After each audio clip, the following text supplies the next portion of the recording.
తెలుగు 360 ప్రేక్షకులకి నా సెల్యూట్. జై హింద్, జై భారత్. జై Hind sir. Sir, America Iran చూస్తూ ఉన్నాము. ఎందుకు స్టార్ట్ అయిపోయింది ఈ వార్ అంటే ఏం చెప్తారు సార్?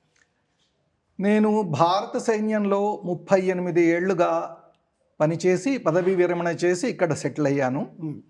ఈ 38 ఏళ్లలో ఇది జరగబోయే వార్ కోసం ప్లాన్స్ తయారు చేయడం, దాన్ని రిఫైన్ చేయడం, దాన్ని ప్రాక్టీస్ చేయడం, ఇటువంటివి కంటిన్యూస్గా జరుగుతూనే ఉన్నాయి. అట్లానే ఇజ్రాయెల్కి అమెరికాకి విరుద్ధంగా ఉన్న ఇరాన్ని ఎప్పుడు ఎక్కడ ఎలా కొట్టాలి, ఎలా వాటిపైన దాడి చేయాలి అనే plans America department of defence, department of war, Israeli సైన్యాలు కూడా చేస్తూ ఉన్నాయి. అది ఎప్పుడు చేయాలి, ఎందుకు చేయాలి అనేది ఎవరు మనకి శత్రువులో వాళ్ళకి తెలుసు. వాళ్ళు వీళ్ళ పక్షంగా లేరు కాబట్టి మనం కొట్టాలా, వాళ్ళని ఎప్పుడు కొట్టాలి అనేది వాళ్ళవి కంటిన్యూస్గా ప్లాన్స్ ఉంటాయి. ఇంతకుముందు మొన్న న్యూక్లియర్ ఫెసిలిటీస్ని B-2 బాంబర్స్ అమెరికా నుంచి వచ్చి అన్ని వేల కిలోమీటర్లు వచ్చి ధ్వంసం చేసి వెళ్ళిపోయాయి. కాబట్టి ఇది ఎందుకు వచ్చింది, ఎప్పుడు అయిందని అంటే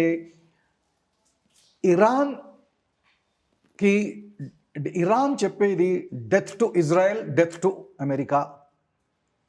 ఇజ్రాయెల్ అనేది నాశనం కావాలి అనేది. అటువంటప్పుడు వాళ్ళు కూడా తయారీలో ఉంటారు కదా. వాళ్ళు కూడా వాళ్ళని ఎవరైతే ఉండనివ్వరో, వాళ్ళని ఇది పీస్ఫుల్గా బతకనివ్వరో అటువంటి దేశాలు, అటువంటి సంస్థలు, అటువంటి ఉగ్రవాద సంస్థలు అన్నిటి మీద కన్నేసి ఉంచారు. వాళ్ళని నాశనం చేయాలని వాళ్ళ ప్లాన్స్ ఉన్నాయి. యునైటెడ్ స్టేట్స్ ఎప్పుడూ కూడా ఇజ్రాయెల్కి సపోర్ట్గానే ఉంది. ఇజ్రాయెల్ ఏం చేసినా కూడా యునైటెడ్ స్టేట్స్, ఇజ్రాయెల్ పకడ్బందీగా దోస్తులు. అమెరికా ఎవరికి టెక్నాలజీ ఇచ్చినా ఇవ్వకపోయినా ఇజ్రాయెల్కి మటుకు ఇస్తుంది. ఇజ్రాయెల్ యూజ్ చేసే టెక్నాలజీ అమెరికన్ టెక్నాలజీ, వాళ్ళ సొంత టెక్నాలజీ ఉంది.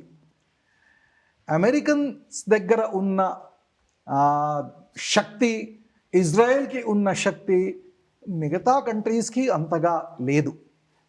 చైనాకి బహుశా ఉండవచ్చు, రష్యా దగ్గర కూడా ఉండవచ్చు. అందుకనే నేటో ఆధిపత్యం అమెరికా చేతుల్లో ఉంది. ఇప్పుడు మనం వీళ్ళని ఎందుకు కొట్టాము అనే ప్రశ్నకి వద్దాం. అమెరికా, ఇరాన్ ప్రతిసారి అమెరికా విరుద్ధమైన ఇది స్టేట్మెంట్స్ చేస్తుంది, చర్యలు చేపడుతుంది. అందువలన దాన్ని కొట్టాలి అని వాళ్ళు నిర్ణయించుకున్నారు. వాళ్ళ ప్లాన్స్ ఉన్నాయి. దాంట్లో ఏమిటేమిటి?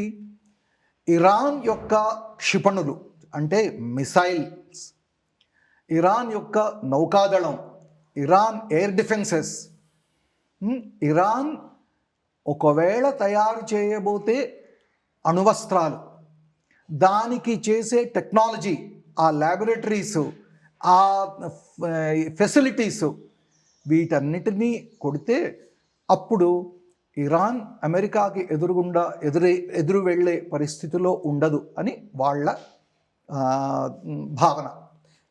అవి చేయడానికి వాళ్ళు ఆపరేషన్ ఎపిక్ ఫ్యూరీ అని, ఆపరేషన్ రోరింగ్ లయన్ ఇజ్రాయెల్ వాళ్ళు కోడ్ నేమ్ పెట్టినవి.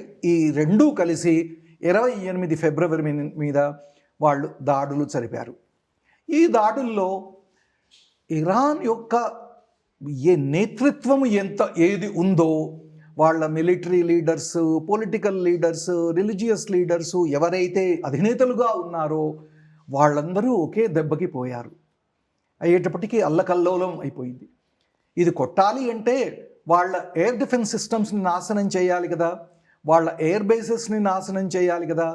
దీనికి అంతటికీ కావలసిన సరంజామా వాళ్ళు కొన్ని నెలలుగా United states ship Abraham Lincoln, Gerald Ford, దాన్ని సపోర్ట్ చేసే షిప్స్, మిసైల్స్, ఎయిర్ ఫోర్సు అవన్నీ తెచ్చిపెట్టారు. అదే కాకుండా ఇరాన్ చుట్టుపక్కల మిడిల్ ఈస్ట్లో ఉన్న దేశాలలో యునైటెడ్ స్టేట్స్వి వాళ్ళ స్థావరాలు ఉన్నాయి, సైనిక స్థావరాలు ఉన్నాయి, ఎయిర్ బేసెస్ ఉన్నాయి, అక్కడ వాళ్ళ సైనికులు ఉన్నారు. అక్కడి నుంచి వాళ్ళు ఎక్కడికన్నా ఎటువైపన్నా యుద్ధం చేయొచ్చు. అదే కాకుండా పాకిస్తాన్ కూడా తమ భూభాగంలో జకోబాబాద్ కానీ నూర్ ఖాన్ ఎయిర్ బేస్ కానీ వాళ్ళకి ఆపరేట్ చేయడానికి పర్మిషన్ ఇచ్చింది. ఇటువంటి పరిస్థితుల్లో కంటిన్యూస్గా గత ఐదు రోజులుగా ఈ యునైటెడ్ స్టేట్స్ ఇజ్రాయెల్ కలిసి ఇరాన్ మీద దాడులు జరిపాయి. ఇరాన్ చిన్న పొన్న దేశం కాదు. వాళ్ళ దగ్గర ఉన్న మిసైల్ సిస్టమ్స్, వాళ్ళ దగ్గర ఉన్న డ్రోన్స్, వాళ్ళ కేపబిలిటీ చాలా పెద్ద ఎత్తున ఉంది. వాళ్ళు ఊరుకునే రకం కాదు వెనిజులా లాగా. ఇది వెంటనే మేము దేనికైనా తయారీ, మేము మొత్తాన్ని నాశనం చేసేస్తాము అని వాళ్ళు పట్టుదలతో ఉన్నారు. కానీ అమెరికా దాకా ఇజ్రాయెల్ దాకా వెళ్ళాలి అంటే లాంగ్ రేంజ్ మిసైల్స్ కావాలి కదా. అందుకని యునైటెడ్ స్టేట్స్ ఏవైతే స్థావరాలు మిడిల్ ఈస్ట్లో ఉన్నాయో, Saudi Arabia, UAE, Qatar, Oman, Bahrain, వీటిల్లో ఇరాక్, వీటిల్లో ఎక్కడెక్కడైతే ఉన్నాయో వాటి మీద వాళ్ళు మిసైల్స్తో దాడి చేశారు, డ్రోన్స్తో దాడి చేశారు. ఇజ్రాయెల్ మీద కూడా లాంగ్ రేంజ్ మిసైల్స్తో దాడి చేశారు, టెల్ అవీవ్ మీద. ఇదే కాకుండా వీళ్ళు కొన్ని ఉగ్రవాద సంస్థలని ప్రోత్సహిస్తూ వచ్చారు. అవి హౌతీస్ కానివ్వండి, అది హిజ్బుల్లా కానివ్వండి, హమాస్ కానివ్వండి. హిజ్బుల్లా ఇంట్లో లెబనాన్ నుంచి ఆపరేట్ చేస్తుంది. వాళ్ళు ఇజ్రాయెల్ మీద దాడి చేశారు రాకెట్స్తోని. వెంటనే ఇజ్రాయెల్ దానికి జవాబుగా వాళ్ళ మీద దాడి చేసింది. అక్కడ ఉన్న సివిలియన్స్ని సరిహద్దు నుంచి వెనక్కి వెళ్ళిపోమని, లేకపోతే మీకు డ్యామేజ్ అవుతుంది అని చెప్పారు. లెబనీస్ గవర్నమెంట్ కూడా వీళ్ళని హెజ్బుల్లాని మీరు ఇక్కడి మా భూభాగం నుంచి వార్ చేయకూడదు అని చెప్పారు. ఇంతకుముందే హమాస్ని ఇన్నాళ్లుగా జరుగుతున్న యుద్ధంలో వాళ్ళు సగం దాన్ని నాశనం చేశారు.